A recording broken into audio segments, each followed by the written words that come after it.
Coach à domicile, le conseil bien-être de nos experts. Bonjour, je suis Céline Tran et vous m'avez peut-être connue sous le nom de Katsuni. C'est possible, j'étais actrice X il y a quelques années et aujourd'hui je suis coach en sexualité. Si vous êtes un homme, cette vidéo est faite pour vous puisque je vais vous donner 5 petits conseils, 5 erreurs à ne surtout pas commettre après une séance au lit. Alors mon premier conseil, ça peut vous paraître logique, ça peut vous paraître évident, mais sachez qu'il y a beaucoup d'hommes, oui, je le dis par expérience, qui ne connaissent pas forcément les bases. Alors c'est pas grave si je me répète et si vous connaissez déjà toutes ces règles, je vais dire tant mieux, mais je le dis pour ceux qui ne le pratiquent pas encore. Règle numéro 1. Mettez-vous bien en tête qu'un rapport sexuel ne se délimite pas avec l'érection, la pénétration et l'éjaculation. C'est bien plus que ça. C'est-à-dire que lorsque vous avez joui, ça ne veut pas dire que c'est fini. Continuez de vous occuper de votre partenaire. Parce que qui vous dit qu'elle elle en a eu assez, qui vous dit qu'elle a pris son pied. Bref, restez attentif, restez connecté. Vous pouvez continuer les préliminaires parce que les préliminaires, ce n'est pas fait uniquement avant la pénétration. Vous pouvez lui faire plaisir aussi avec votre bouche, avec vos doigts. Vous avez tout votre corps à utiliser. Vous pouvez évidemment l'embrasser. Et si en revanche, madame est satisfaite, très bien, vous pouvez vous arrêter, mais ce n'est pas une raison pour vous endormir dans un coin, vous mettre sur le côté ou vous vautrer sur elle. Ce n'est pas un polochon. Donc voilà, soyez attentifs et comportez-vous comme un gentleman. Conseil numéro 2, qui est toujours en lien avec le conseil numéro 1, être attentif avec votre partenaire. Et encore une fois, je le dis, ce n'est pas parce que vous n'êtes pas amoureux, ce n'est pas parce que c'est une aventure d'un soir que ça vous empêche d'être attentionné. Alors vous n'êtes pas là pour jouer les majordomes, mais vous pouvez être respectueux. Donc quand vous avez fini, évitez de vous barrer dans un coin pour fumer votre cigarette ou vous enfermer pour prendre une douche. C'est un peu bizarre quand même d'être dans un rapport plutôt fusionnel et puis d'un seul coup de laisser l'autre dans son côté. Moi je trouve que c'est un petit peu triste.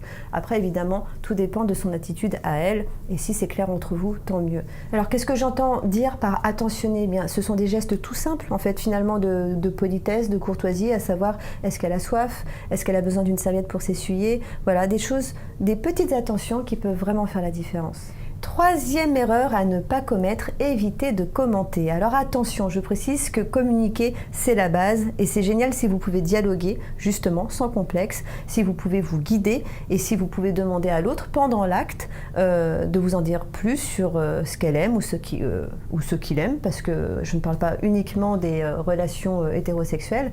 Donc parlez, échangez, soyez à l'écoute du corps de l'autre.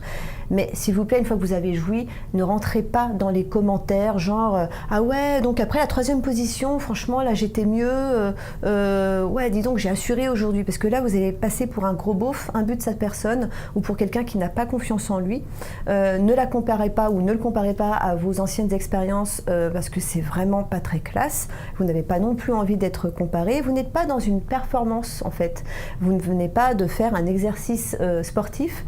Donc soyez dans le ressenti et après si vous avez besoin d'être guidé parce que peut-être vous manquez de confiance en vous et vous avez besoin d'un peu plus d'expérience, vous pouvez en parler mais pas tout de suite. Attendez un petit peu et ne soyez pas non plus dans le compte rendu. Donc en gros, détendez-vous, tout va bien, ça doit rester une partie de plaisir, vous pouvez échanger mais surtout pas de pression. 4e erreur à ne pas commettre, ne pas vous jeter sur votre portable. Bah oui, en fait, c'est vraiment pas le moment de faire un selfie, à moins que vous soyez love tous les deux et que vous vouliez un petit souvenir de vos ébats. Mais vraiment, ce n'est pas très...